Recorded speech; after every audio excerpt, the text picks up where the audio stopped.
Assalamualaikum warahmatullahi wabarakatuh. Selamat pagi anak-anak. Bagaimana kabarnya hari ini? Sehat semua? Alhamdulillah.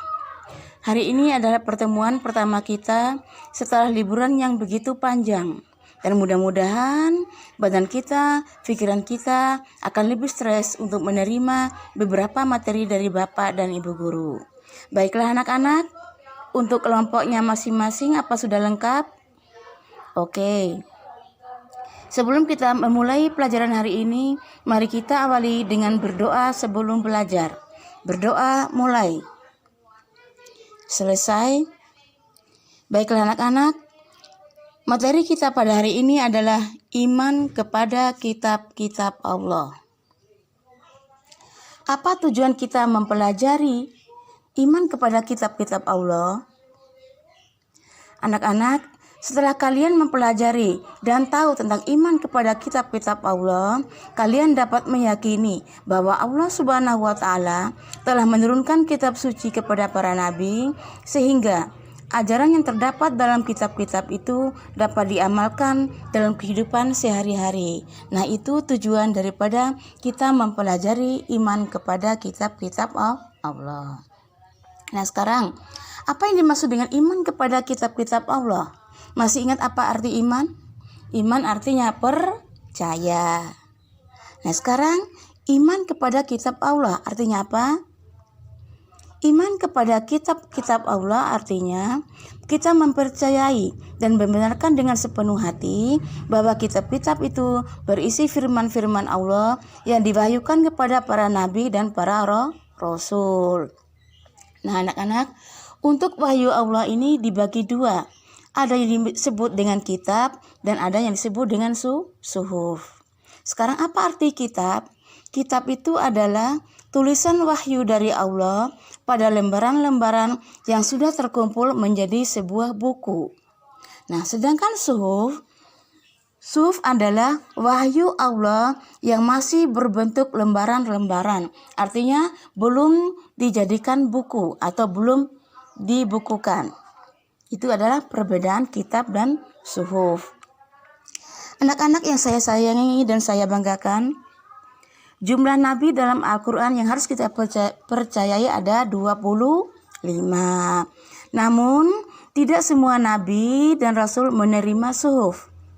Ada beberapa nabi yang menerima suhuf, diantaranya adalah Nabi Adam sebanyak 10 suhuf, Nabi Sis alaihissalam sebanyak 50, Nabi Idris alaihissalam sebanyak 30 suhuf, Nabi Ibrahim sebanyak 10 suhuf, dan Nabi Musa sebanyak 10 suhuf.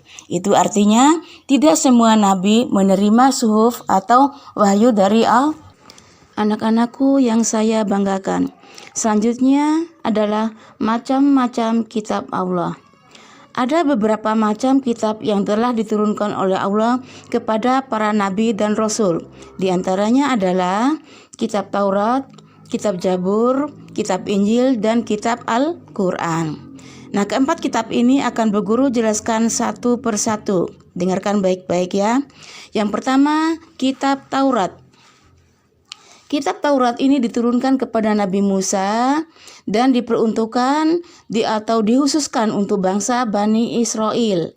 Nah, kitab ini diterima oleh Nabi Musa di salah satu bukit di kota Jazirah Arab yang disebut dengan Bukit Sinai. Nah, untuk kitab Taurat ini ada beberapa pokok ajaran yang terkandung di dalamnya. Di antaranya adalah perintah untuk mengesahkan Allah, larangan menyembah berhala, dan perintah menghormati orang tua, dan juga larangan membunuh sesama manusia. Nah, itu adalah isi atau ajaran yang terdapat dalam kitab Taurat. Selanjutnya, perhatikan. Selanjutnya, yang kedua adalah kitab Zabur. Kitab Zabur ini diturunkan kepada Nabi Daud. Dan kitab ini dijadikan petunjuk khusus Bani Israel. Adapun pokok ajaran yang terkandung dalam kitab Zabur ini diantaranya adalah pujian kepada Allah, cara berzikir, cara berdoa, nasihat, dan hikmah. Itu adalah isi daripada kitab Zabur. Lanjutkan. Selanjutnya adalah kitab Injil.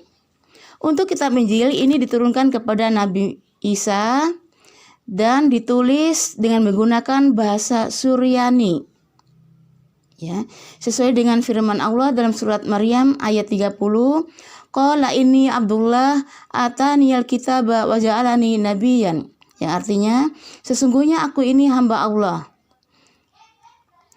Dia memberitahu Alkitab Injil ini dan dia menjadikan aku sebagai nabi. Itu perkataan Nabi Isa.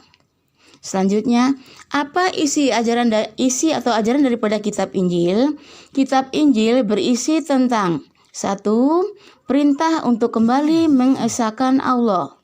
2. Menjelaskan bahwa kelak akan datang seorang rasul setelah Nabi Isa, yaitu Nabi Muhammad sebagai rasul yang terakhir. Anak-anak, untuk kitab yang keempat adalah Al-Quran. Kitab Al-Quran ini diturunkan kepada Nabi Muhammad.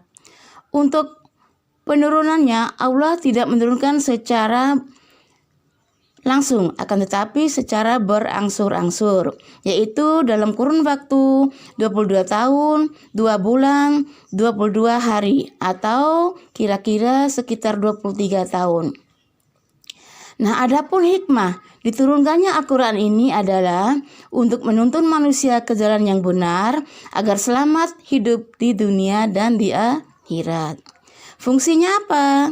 Al-Quran ini fungsi diturunkannya adalah sebagai petunjuk atau pedoman hidup manusia.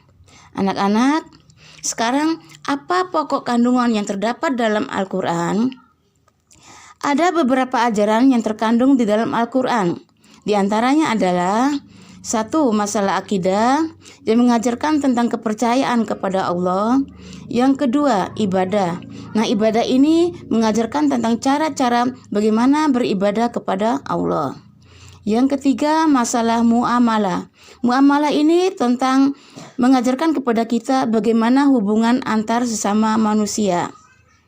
Selanjutnya, akhlak karimah, yaitu mengajarkan tentang budi pekerti yang mulia. Kemudian, pokok kandungan Al-Quran yang selanjutnya adalah tarikh.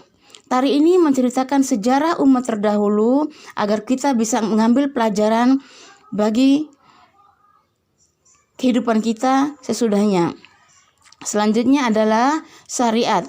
Syariat ini mengajarkan tentang peraturan perundang-undangan secara menyeluruh yang berkaitan dengan ibadah, akidah, dan muamalah. Anak-anakku sekalian, sebelum kita mengakhiri pelajaran kita pada pagi hari ini, dapat kita ambil kesimpulan bahwa kitab yang diturunkan kepada para nabi dan rasul itu ada 4 macam, yaitu kitab Taurat, kitab Zabur, kitab Injil, dan kitab Al-Quran. Anak-anakku semuanya yang saya hormati dan saya sayangi, saya banggakan. Mungkin sampai di sini dulu pelajaran kita pada pagi hari ini. Dan sebelum kita tutup, ada tugas yang harus kalian kerjakan, yaitu sebutkan kitab-kitab yang diturunkan oleh Allah kepada para nabi dan rasul. Berikut isi atau pokok ajaran yang terkandung di dalam masing-masing kitab. Kalian sebutkan satu persatu ya. Sebut dan jelaskan. Demikian, sampai di sini dulu pertemuan kita pada hari ini. Wabillahi taufiq wal hidayah. Wassalamualaikum warahmatullahi wabarakatuh.